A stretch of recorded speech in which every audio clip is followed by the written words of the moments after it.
up? It's your girl, Angela Courtney from Sideline Sisters with my partner, Michelle Bloom. We back. We back. We back, y'all. So excited. We got less than a week, Michelle. Less than 1 week. It's about to pop off. Oh, yeah. All right. So, before we officially kick off basketball season, let's kick it. Let's talk about them UCONN Huskies, man. Man. Have you seen the rings? Please show the bling. Please show the bling. Gosh. Look at that, y'all. Look at that. Guess who designed the ring, Michelle? Oh my. Becca's Wish we could zoom in on that. Can we get it bigger? Can we make that bigger? Oh my. Well, if they really want to see, we'll put it on the site. Oh man. That's all right there. Let me. Well, if I point, you won't even see it, would you? I'm gonna take so it. You see on the inside, like in box number 4. Yeah. The lower right, they have every. I think that's every victory, a Final Four victory. No, national championship they won, and they have 12 of them. Wow. Yes, and then moving up to the box on your left, there's 12 trapezoid-shaped stones that represent those 12 titles that they have won. Look at this. Oh, man, that's awesome. What? Yes, and then it says on the side, which is the box on the lower left, 5 triangle stones in. Wait a minute, I gotta take my glasses off so I can see. No, Lord, you showing your age now. Girl, look. In roof of gable pavilion to represent 5 straight Big East Conference tournament championships. Oh, very, very nice. Wow. Child, that's what. How much you think that ring is worth, Michelle? I bet you they probably paid about, I'm gonna say between $400 and $600 a piece. 600. I think it's more than this. Well, they may not be like, are those realistic stones? Okay, so they're not diamonds, so that's different. Right. So that might be 8 to 1,000. Possibly. Yeah, because look at all the engraving on it. Right. That's a lot of bling bling and engraving, like you said. Wow. Okay. Glass, whatever. Hats off to UConn. They deserve it. They deserve it. All right. They got the team to run it back to add another stone and another inscription. I'm telling you, but you know what? It's looking real good. The thing about women's basketball is at the end, you never know. You never know. It's crazy. Now, the projections are out there, but along with that could come injuries. People can get in trouble, which is less likely to happen to UConn because they're such a disciplined team, but you never know. You never know. Very disciplined. You rarely ever hear anything negative coming out of UConn. Rarely, ever. Really, pretty much they building this. They have the same team minus 4 players. 4 players. But wow. As far as having that inside outside, it's gonna be some stiff competition. But I just hope they because me and you last show we talked about the lack of strength in the tournament in the conference that they have. So I just hope they don't underestimate people that they play outside of their conference, because they'll be in for it if they do. Right. Which, again, it's kind of, I hate it because, like you said, they don't really see any good competition until they get outside of their conference, because they are outright the front runners, hands down. Like, there's nobody that compete with them in their conference. No, so I think it might be for them to make a move and get out of that. conference, to be honest. I Can we send that suggestion up to Gino? Of course. Gosh. Of course. Golly. I just looked at their conference what I heard one morning when I was, I look at other people's podcasts, I read stuff and I listen to other, people. Mm-hmm. The rules for players placing bets. So now, I think this is a way for them to get that some of that NIL money back. I think that's pretty much the scheme. It should be pulled back if the games are being betted on them. Yeah. Well, anyway, so the NCAA just put in place rules stating that players now can bet on professional sports. They cannot bet on their own sport, like basketball, the women's basketball teams, but they can place bets professionally. What do you think about that? I mean, that's like a double-edged sword. You say I can't do it for one, I can do it for the other. Like if it's not my game, why I can't make a bet? Right. I just want to know. We know it's being done. I mean, we got local right here in our hometown. Players are involved in some NCAA investigations because of betting. Well, you know what, Michelle? Go ahead. I feel like that comes with the territory. You already opened it up so they can bet. So now you want to crack down on them because they are betting? Right. However, it just plays into, what's going on now in the NBA to where they're questioning injuries. That right there had my wheels turning. Caitlin Clark injury. Okay. Hey, Caitlin ain't playing today. I need you to put this bet on this game today. Okay. I bet you a lot of people lost. I'm just saying, even though Indiana came to play, hey, I got some intel. Caitlin is not suiting up. She out for the season. Okay. Phone call real quick. That part. You got inside information.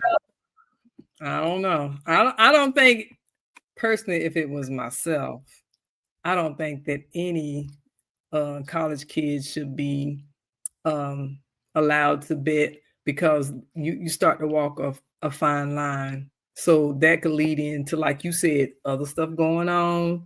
I need help paying off my debts. I don't know. You got players coming with demands for their families now because of NIL. It's like a package deal. I need my mom and grandma and them to be at every single home game. Right. Either we get them here in town and put them up. Let me be a Zion Williamson. Purchase me a home for my family so they can attend every single game that I play. It just opens up a big can of worms. Yes, we want these players to be compensated for. It's a job. You going to work. You're going to work for your university, but you're also a student as well. You're going to work. So yeah, these players should get paid. I do 1,000% agree with that. Right. I mean, especially when you bring it home, because guess what? These coaches are getting bonuses. Oh, speaking of that, this is the first season that the college students will get paid for their championship. So UConn about to get a check too. Yeah. So they need to be breaking off the bread. They need to get some of the pie. Gino getting the pie. Everybody getting something this year. So that's a good thing. That's a great thing. As much money as the NCAA brings in. Yep. Because they've been playing they have been paying the men players all along. This is all the first along. Year, that the girls are going to get some. So I'm kind of happy for them. Right. Yeah. You get a little change in your pocket. That's it. Yep. So check this out. So as we go into this NCAA season, since we already have exhibition games going on, Right. we got some new rules for women's college hoops. You know, with me being an official, Right. I know you own I it. got to be up on these rule changes to let you all know and, educate everybody. So starting this season, the shot clock will be set to 20 seconds. Used to be 30 when the team resumes play in their front court. Like, it's no need to have all that time on the clock when you're in your own front court.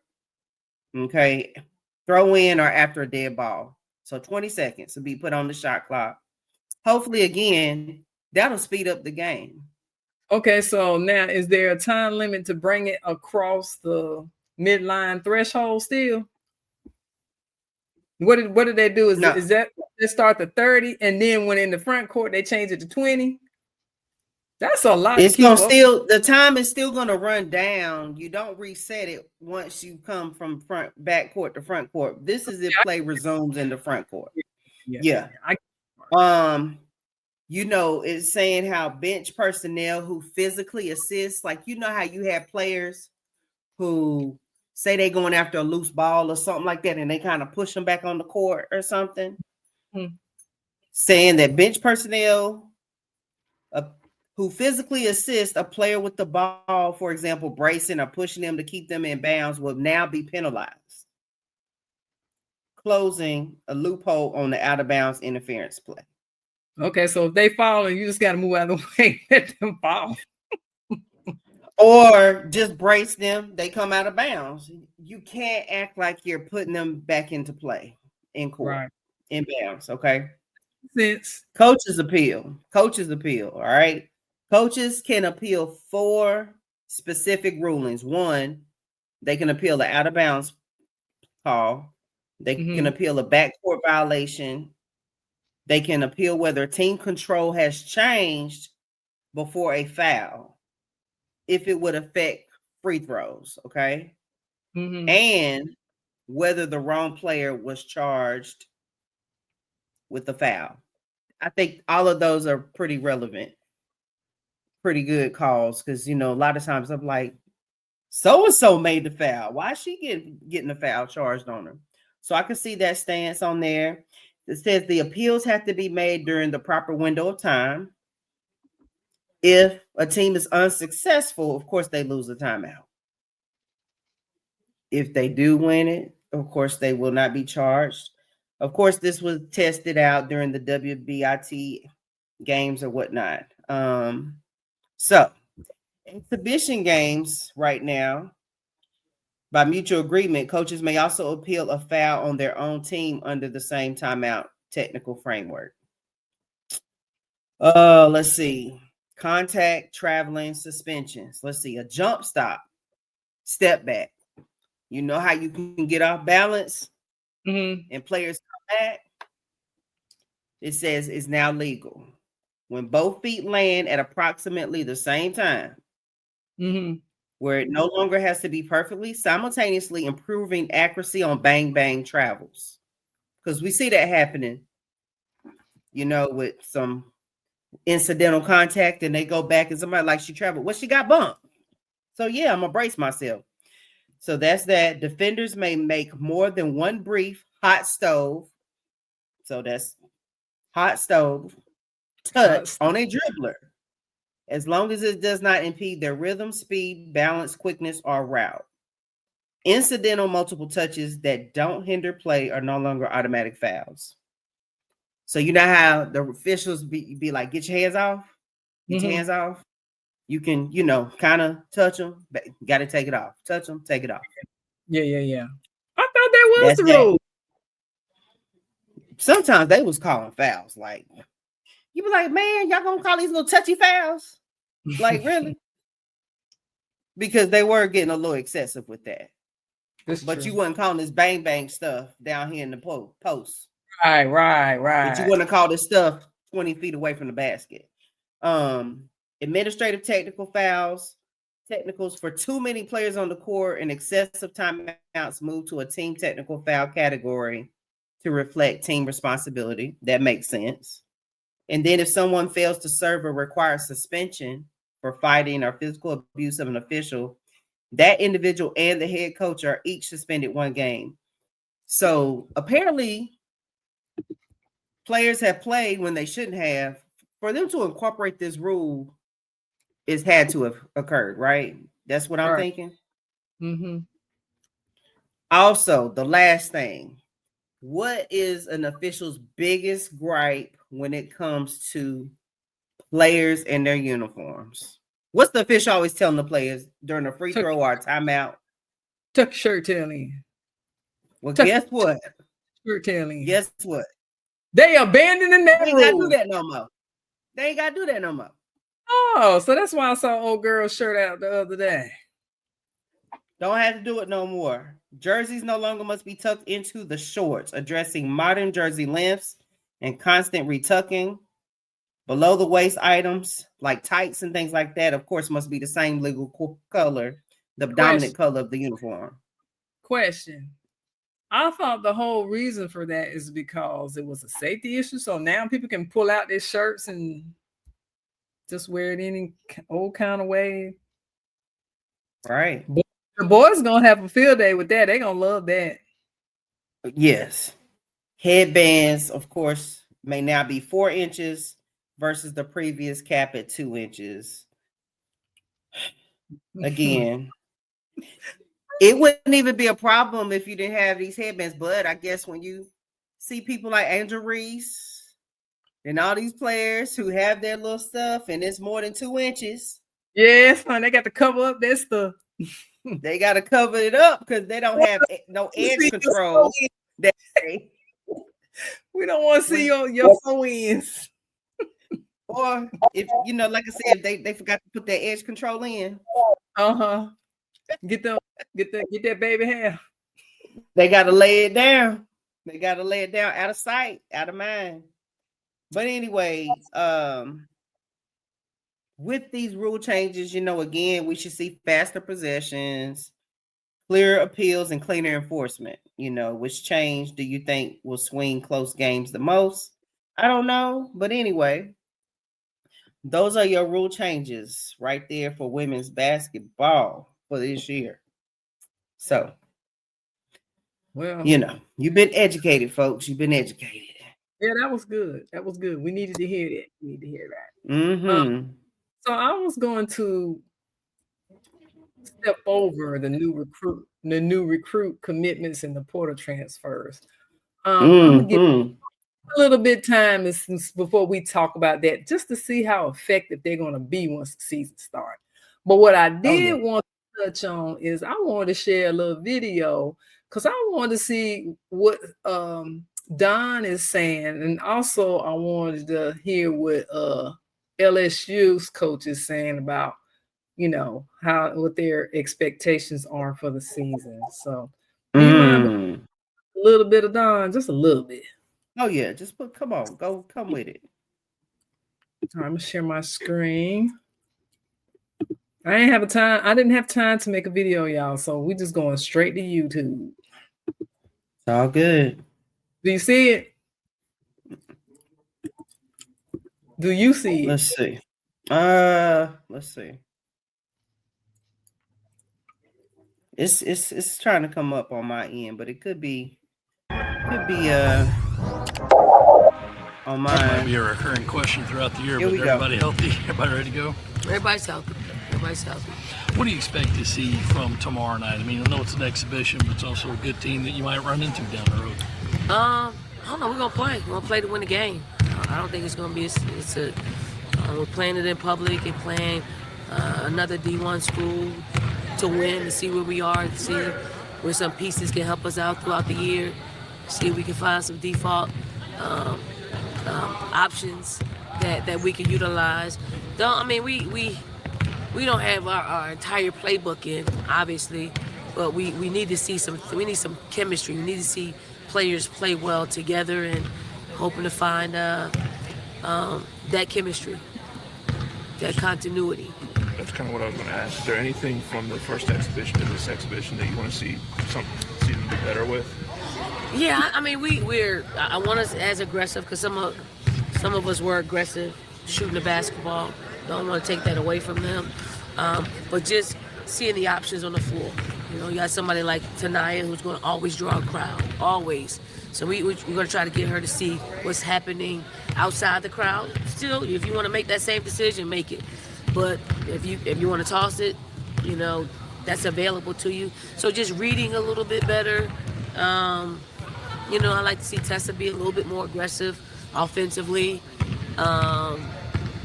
You know, I thought everybody else just pretty much hold serve. And if we could just bring our practice habits to games, we'll be all right. Dawn, you mentioned you don't have the whole playbook in. Is that offensively, defensively, mix of both? Yeah, it's a little bit of both. We just got our team, you know, together this fall, like everybody. So we didn't do much this summer besides just offensive concepts. So we had to get our defense in, we had to get our continuity offenses in, we had to do it all. So we just slowly did it and not try to get too far ahead because we want to make sure we're doing things right so we don't have to come back later, you know, to start back over. I mean, you'd be busting out that 2-3 zone a little more. Maybe. Dawn, not to look too far ahead, but obviously you're opening the season against 2 former assistants. Is that, I know it's a point of pride to produce pro players. Is it a point of pride for you to turn, you know, assistant coaches into head coaches and kind of have a head coaching tree of yourself? Yeah, it is. I mean, it is because ultimately that's their dream, you know, and the dream isn't just with players. The dream is with people and the people I work with, and very fortunate that two of the men that we had got jobs because they don't get very many jobs. All right. So that's a lot coming from Don. What I got from that is I'm thinking. She also talked about because they asked about Joyce, and she was like, well, you know, Joyce is professional. Joyce gonna do what she need to do. Joyce is based on my worries. So that makes me think, because I did see the tad bit in. I have not found a full game yet of them playing that exhibition game against was it a Mississippi team? I don't know, but yeah, I did get to see the tail end of the 2 big girls. I forgot about the African girl. What's her name? Ikat. Yeah, she runs the floor very well. And then there's another big girl too. Very well. Yeah. So I mean, I guess we just have to wait and see what that's going to look like when they really play some competition. But I mean, it's to me like, you know, they're heading in the right direction. Oh yeah. So with that being said, I just want to see a little bit of what Kim Mulkey had to say about her expectations.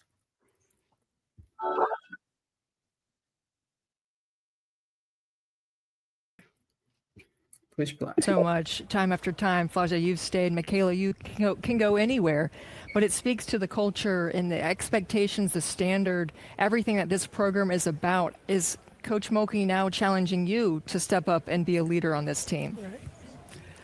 I mean, that's what I wanted to come to LSU and do, step up and be a leader. And obviously I've had a great role model to do so with Flau'jae. I came in, she took me immediately under her wing. She showed me the ropes early, and I just feel like she's taught me, Flau'jae and Coach Mulkey has taught me how to be that leader that I need to be for the freshmen, how Flau'jae was for me. Kim, what are your expectations for Michaela this year? I mean, she had another stellar season where she almost was averaging 50% from the floor, 40% from the three, 90% from the free throw line. I think she can get there her junior year. What can you speak to as far as her game growing as she's a junior now? Well, both of them had the opportunity to play as freshmen. That in itself makes them better basketball players because they were thrown to the wolves. And I want them to remember those low moments in their career so that they will understand when you're at that high, it's that much more enjoyable. Michaela and I have had great talks every year for her to go the next step. If you're content to be where you are, then you don't want to be one of the greatest to ever play at LSU, because they're both outstanding. But do you want to elevate your game on the defensive end? Do you want to elevate your game as a leader? There's so many things that they continue to want to do. And when you want to do it, you better put the work in. And I can't wait to see what this year holds. And there it is, y'all. You heard it. Straight from Kim Mulkey's mouth.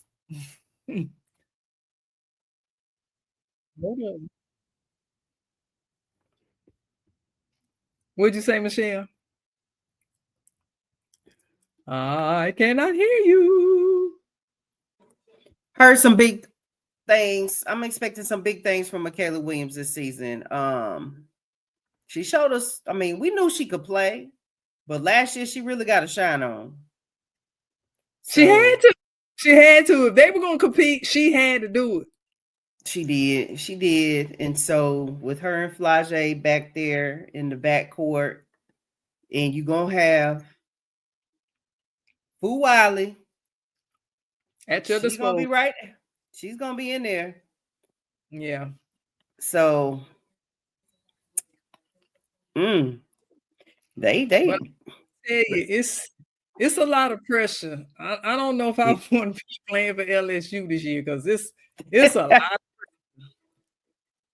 pressure. Right. I can't wait to see what they're gonna look like against Tennessee. Tennessee. I know, Tennessee. That's gonna be a good game. Yeah, and like what Don said. I mean, pretty much I know they probably had everything, laid out and planned around kids before she got hurt. But now that she's hurt, it's kind of like you got to rewrite the whole script. Oh yeah.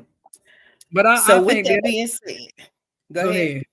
No, I was gonna say, knowing that some of the players on the team, especially some of the old heads, really gonna have to step up for South Carolina if they want to hold it in the top 10. But I think they'll be all right. Oh yeah, for sure. She still got Raven, so yeah. So y'all see who I got right here behind me, right? Y'all see who's looking over my shoulder? Alliston Feaster's daughter. That's right. The one and only Sarah Strong, y'all. Sarah Strong, who was the number 1 selection in the ESPN top 25. She was number 1, right? Does that seem fair? Yeah. All right. So I'm just gonna run down this real quick. And if somebody just stands out and you be like, what? She's over her. Because there's some ones that I'm a little questionable. And I'm like, why is she way down here, but she up here? Don't make sense. Lay it on me. All right. So, like I said, number 1, Sarah Strong. Number 2, Lauren Betts of UCLA, senior. Number 3, junior, Notre Dame, Hannah Hidalgo. All right. Number 4, Madison Booker, junior, Texas. Madison should have got 3rd. Madison should have got 3rd, not Hannah. Not breakdown. I'm gonna have a fit Hannah Hidalgo. Hey, that's what she got. All right, we're gonna keep it moving. Number 5, Flage Johnson, senior, LSU. She should have been ranked higher. Number 6, Olivia Miles, TCU, senior.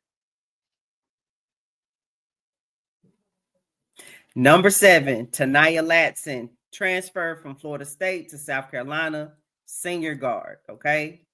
Wait, while you are reading these off, I think a lot of people are making those assumptions based on where they finished last year, which I don't think is fair. Because I think Flage should have been in the top 6. Well, when I tell you this next person, you're going to be like, well, why are they not a little further down? Because to me, this person should be ranked higher than Olivia Miles. You ready? I'm ready. AZ Fudd, number 8, UConn.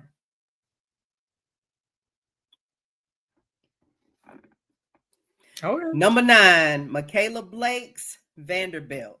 All right. This chick was averaging 23 points a game. Number 10, Audi Crooks. Audi Crooks. Iowa State Junior. Okay. Number 11. This is where South Carolina comes in the mix. Who you think got number 11? South Carolina. Maddie. Joyce Edwards. Oh. Joyce Edwards. Okay. Sophomore. Okay. Well, she's a sophomore, so you can't put her over a lot of seniors and juniors. Although Sarah Strong got number 1, but I think that's because they won last year. I think it's well deserved. Yeah. She's earned that. She's earned that respect. She's earned it outright. Number 12, Michaela Williams, LSU. We just heard from Michaela. Number 13, from Oklahoma. Who we got? Not that Reagan Beard. Reagan Beard. Okay. I get it. All right. Number 14, Gianna Knipkins, UCLA. Number 15, Kamora Johnson. And as we go further down, folks, you may have not heard of some of these individuals. Number 16, Zoe Brooks, NC State Junior. 17, Kiki Rice, UCLA, senior guard. I think Brooks should have been ranked a little higher. She showed off in the tournament last year. I'm in agreement with that. I'm in agreement. Number 18, Sarah Williams, UConn, senior forward. Number 19, Malaysia Fawali, LSU guard, junior. Yeah, she got to prove herself. All right, here we go. Number 20. I think this person should have been ranked a little bit higher. Yarden Garzon from Maryland, senior guard. Number 21, Talasia Cooper, Tennessee, junior guard. 22, Camille Pierre, NC State, junior forward. Number 23, this is where our transfer come in from Ohio State. Cody McMahon. Oh, Cody McMahon. Oh, my goodness. Yeah, she needs to be higher. Miss. This is what I'm not understanding. Number 24, Toby Fournier from Duke. Fournier, sophomore, Fournier. And rounding out, Maddie Dugan from Richmond. Who? Spiders. Maddie Dugan. So we're going to have to look out for Maggie with Richmond. She was averaging 17 points a game, 7 rebounds, field goal percentage. She was 55%. 55%. So, there we go. That's your top 25, folks. We're going to see how that pans out. Because like I said, AZ Fudd, sorry, Olivia Miles. But. Yes.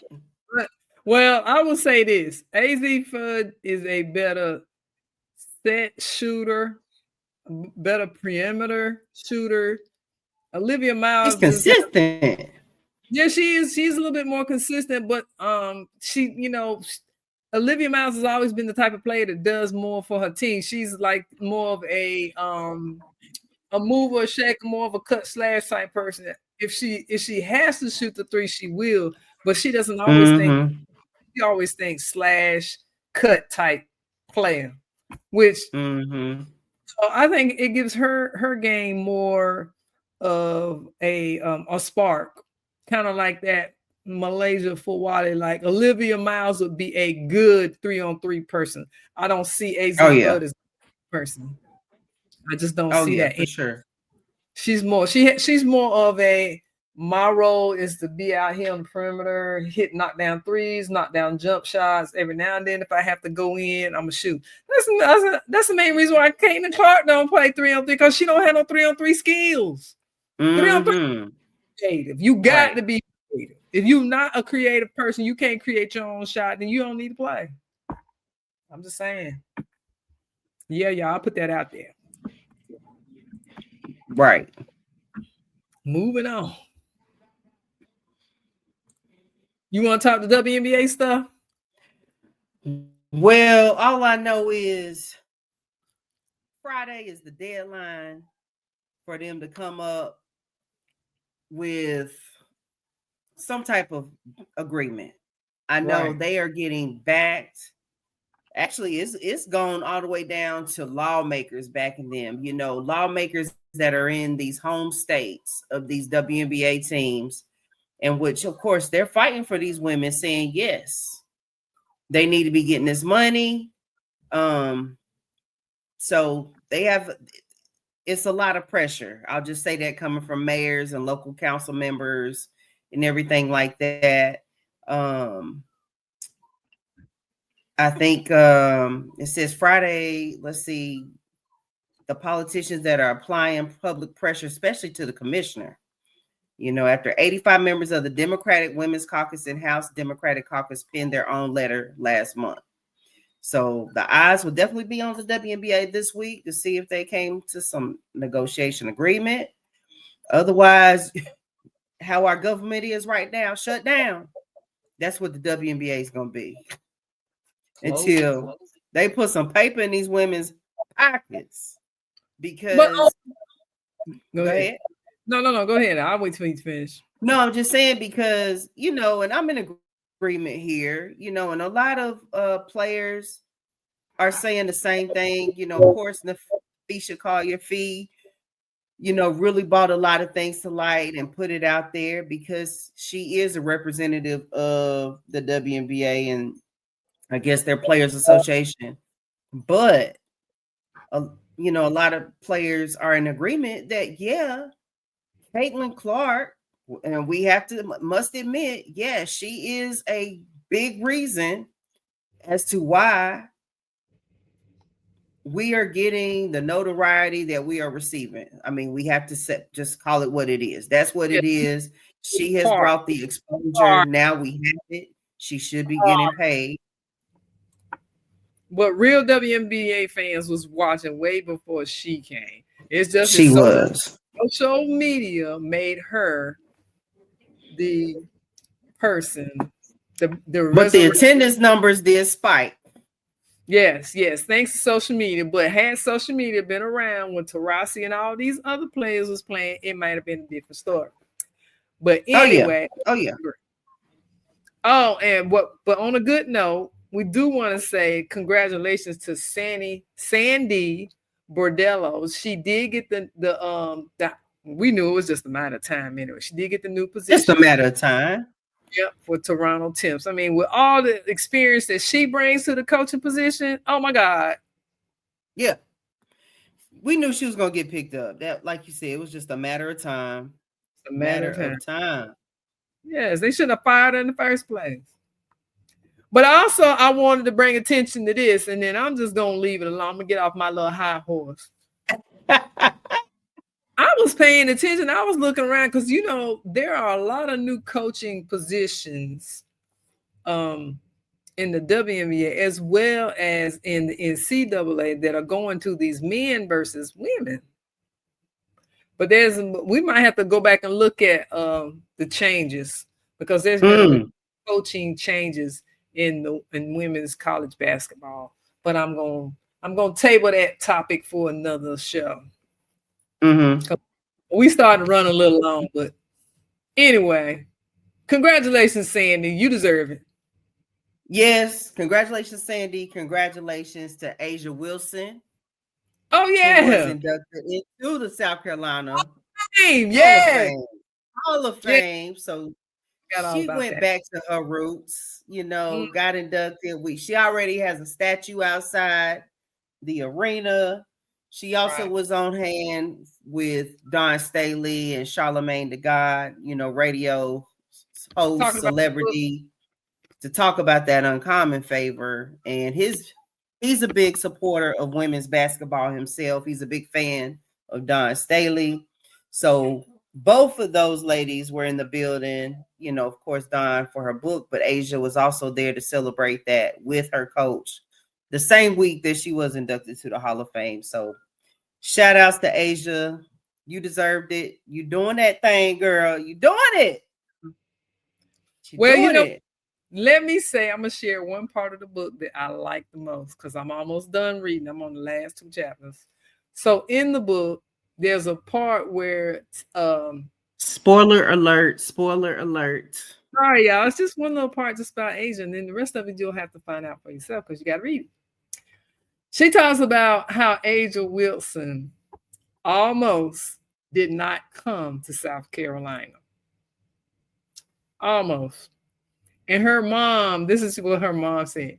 Well, if you're not going to South Carolina, then you're going to have to be the one to call Don blank blank Staley and tell her that you're not coming to South Carolina. And then it also says, she said, well, we made that deal with Asia so sweet that she could not turn it down. And she said, you know, the way Asia has been, she's pretty much set herself up. If she wants to come back and be mayor of South Carolina, where's the school at? In Columbia, she can come back and be mayor. She done set herself up so sweet. And she right. She was right. That's the only part I'm gonna tell y'all. The rest of y'all gotta read the book yourself. It is a good read. Go get it. Go catch it. Uncommon Favor. I can totally relate to the whole book. I'm serious. Like it reads like a basketball. He so wants some attention, y'all. He so wants some attention. So I just gotta put him up here. But yes, wow. That's our mascot, y'all. Mascot. That's it. He got to be what Mr. What About Me want to be a part of the show. So wow, that's all right. That's all right. You know, and Asia finally said, I want to thank my boyfriend Bam. I mean, we all knew that he was the boo and everything, but you know, we also know that's why she got that fadeaway jumper down pat now. Thank you to Wham Bam. Thank you, ma'am. Over him. Yeah. Me and my boyfriend do that too. Working on them post moves, some love and basketball type of stuff there. Yeah. Love and basketball. I'm waiting on them to go ahead and set the date. Said it. But that's all I got. Other than tomorrow, no, it's the battle of the states. North Carolina and South Carolina women's basketball team go head to head. The last exhibition game, at least for South Carolina, before the regular season, you know, jumps off. So they'll be playing down in Atlanta. Oh, okay. Is it televised though? They're going to be playing down in Atlanta, State Farm Arena. Now, who knows if it's going to be televised, but just know. They are playing tomorrow in Atlanta. Man, you can't even find any full games on YouTube. I'm mad. 6:00 p.m. You know, if you have, you know, the best thing for everybody I tell is you need to just get ESPN Plus because that's where those extra games and those good games that you want to see are going to be played on ESPN Plus. Okay. I got ESPN Plus. ESPN 2, ESPN 3. No, nothing but football is on there now, so. But anyway. That's all I got. You got anything? No, man, just tune in. Season's starting, you know, to crank up. And, you know, I can't wait to start talking about that. Anyway, we see you. All right, y'all. Don't forget, like, share, subscribe, Sideline Sisters 3542 at gmail.com. Hit that like button. Subscribe on Facebook. Peace.